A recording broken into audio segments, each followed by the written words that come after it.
गौरव की बात है। और उनकी कथा जिस प्रकार सुनते हैं लोग, और इतनी अच्छी कथा होती है कि वास्तव में वो सीधे हृदय परिवर्तित करती है।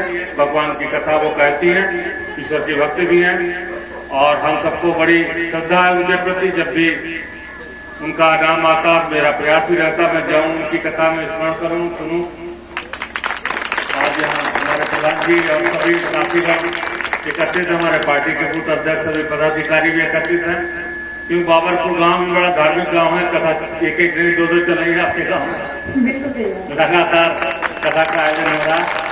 कल भी आएंगे, उनके यहाँ दिन में आना है। यहाँ पर कहा समापन है, तो हमने कहा हम आज बाहर थे, लखनऊ से भी लौटे, तो प्रधान जी का फोन किया कि आज ही कथा समाप्त हो रही, तो हमने कहा चलिए हम अब तुरंत आ रहे हैं। तो आज आए, आज चूंकि कथा का समापन है, कल भंडारा है।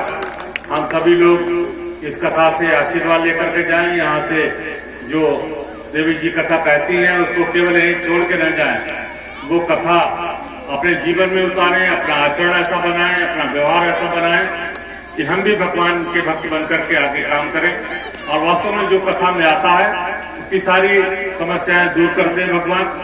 भगवान ने कलयुग में कहा है कि केवल और केवल अगर हमें प्राप्त करना तो कथा के रूप में हम मिलेंगे। हमारे स्मरण का नाम और कीर्तन का जहां भी स्मरण होगा वहां भगवान स्वयं पहुंचते हैं। तो ऐसी कथाओं में जो लोग आते हैं उनका भी कल्याण होता, उनका भी उद्धार होता। आप सब लोग ज्यादा से ज्यादा संख्या में कथा सुने।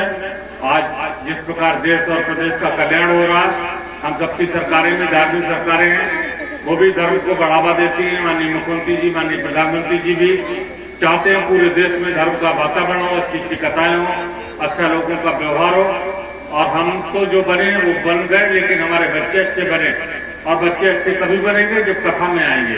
कथा में उनको सुनने को मिलेगा, वरना कोई पढ़ाता लिखाता नहीं कैसा भगवान का आचरण रहा, कैसा उनका जीवन रहा, कैसे संघर्ष उन्होंने किए, उसके बाद वो धर्म की रास्ता पर चले। तो ये उन्होंने स्वयं लीला करके दिखाई है। थे तो वो साक्षात परमपिता परमेश्वर, लेकिन यहाँ नर रूप पर उत्पन्न हुए। तो नर नारायण जो हम लोग कथा सुनते हैं, तो वास्तव में ये भगवान की कथा है। भगवान ने लीला रूप में, ये नर स्वरूप में, षष्ठी रूप में आए, और उस कथा को हम लोग सुन रहे हैं। निश्चित रूप से हमारे सबका जीवन कथा में बदलेगा। आज हमारे सभी छोटे भाई जो कथा के आयोजक हैं, और कथा इन्होंने बहुत अच्छी तरीके से कराई है। और ऐसे कथा वक्ता को बुलाना चाहिए जो वास्तव में जिसका असर हो, प्रभाव हो। बहुत लोग कथा तो बुला लेते हैं, लेकिन केवल कीर्तन और उसी में गाने में कथा निकट जाती है। सही कथा सुनने वाले ऐसे विद्वान लोग जो देवियां हैं, वो आपको सुनाती है अपने धर्म में। ये हिंदू धर्म सदैव आपके यहाँ गार्गी रही है, अपाला रही है, बहुत बड़ी मैत्री रही है, जो महिलाओं में बहुत विद्वान रही है। स्वयं मंडन मिश्र थे उनकी पत्नी, और उन्होंने हमारे जो भगवान थे, क्या नाम, उनको महामंडलेश्वर मानते थे, उनको हराया था इसमें आदि शंकराचार्य जी को। तो महिलाओं के पास इतना ज्ञान हमेशा से आ रहा है। गार्गी जी ने अकोले जी को हराया, तमाम माता